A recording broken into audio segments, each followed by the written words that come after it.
So ఈ varicose veins లో కూడా types of conditions or problems ఉంటాయా సార్? ఇందులో సబ్ లెవెల్ ఏమైనా రూట్ కాజెస్ ఉంటాయా?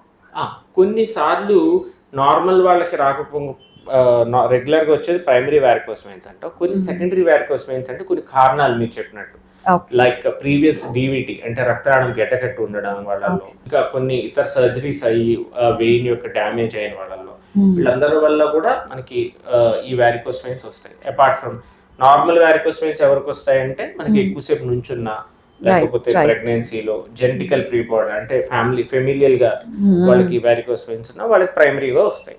సెకండరీ వ్యారికోస్ వెయిన్స్ అనేది ఈ ఏదో ఒక కారణం అంటే అండర్లయింగ్ రీజన్ ఉంటుంది లోపల.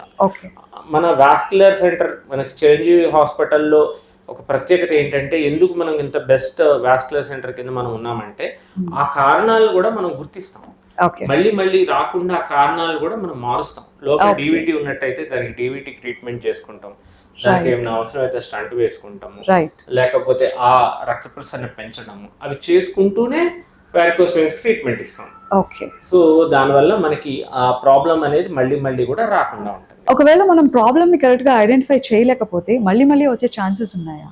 అదే ఈ ప్రాబ్లమ్ మనం రెగ్యులర్ గా ఇప్పుడు నేను చెప్తున్నవన్నీ మనం ప్రాపర్ గా చూసుకున్నట్టయితే డెఫినెట్ గా మళ్ళీ రికరెన్స్ వచ్చే ఛాన్సెస్ ఉంటాయి. అందుకని అవన్నీ కూడా మనము ప్రాపర్ గా చూసుకొని చేసుకుంటే బాగుంటుంది.